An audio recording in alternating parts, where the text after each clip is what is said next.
ABC's How to Get Away with Murder. Sampson has joined Sanders all over the country in places like Syracuse, Baltimore, and on a 12-city tour along the U.S.-Mexico border and into California. We talked with Sampson about why he likes Sanders, his thoughts on Hillary Clinton, and his decision to jump into politics. Kendrick Sampson, thanks for joining us. So this is the first time you've done politics. Yes. What caused you to get up off your couch and get involved with this particular presidential campaign? Well, you know, I don't spend much time on my couch. I meant metaphorically. I get it. No, I honestly don't even still feel like I'm involved in politics. I got into it because I saw he was an activist, and I've done some activist work.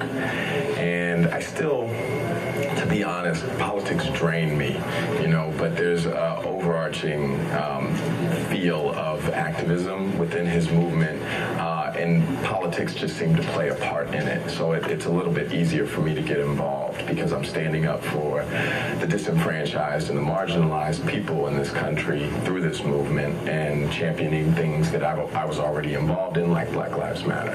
Why do you think Senator Sanders had such a hard time for such a long time? He's done better with African Americans of late, but for a long time he had a really hard time connecting with African American voters. Why was that? Why do you think he wasn't able to make the sale in a competitive way with Hillary Clinton? I think, you know, to be honest, I think it's kind of bizarre that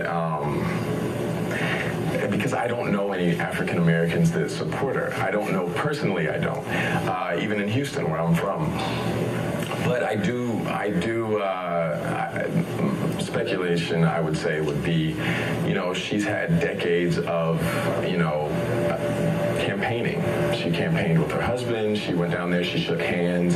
She did a lot of PR. And she's like Crest. She's like Kleenex. She's a brand name. You go to that first, even though it may not be the best thing for you. It may have a bunch of like chemicals or something that you shouldn't be putting in your mouth. But you're like, I know Crest. And a lot of these people, especially in the southern states, are not on the computer 24/7. They're not on social media. These are older people, especially, you know, old black women who are voting for her or who have voted for her.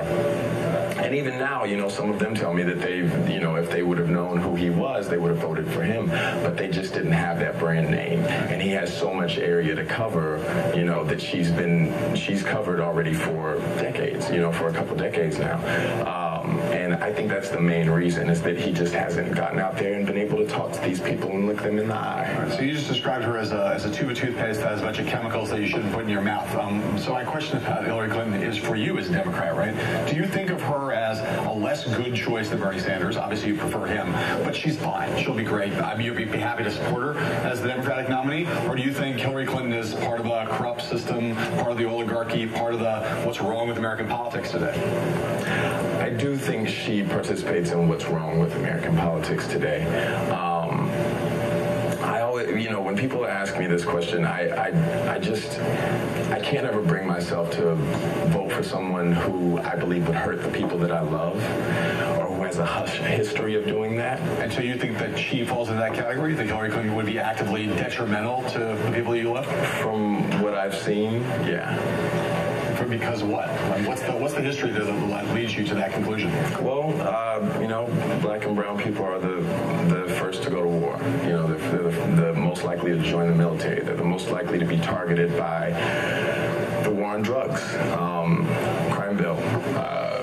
You know, I just haven't seen, to be honest, it's more so about Bernie and the work he's done with civil rights. I didn't think, I was like, he's this white politician who I really don't think has any draw toward anybody who looks like me. And then I was slapped in the face by all his work with the civil rights of, you know, being the chairman on the Congress of Racial Equality while he was in college and marching with MLK. And, you know, from what I've read, he in high school, he ran on a platform of raising scholarships for Korean war orphans. I mean, it was just like, what draws you to stand up for these marginalized and disenfranchised people and reach outside of your community?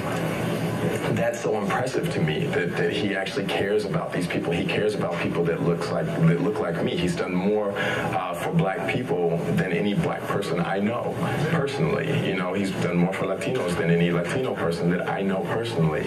And what draws you to do that for decades? What draws you to do it before it's popular?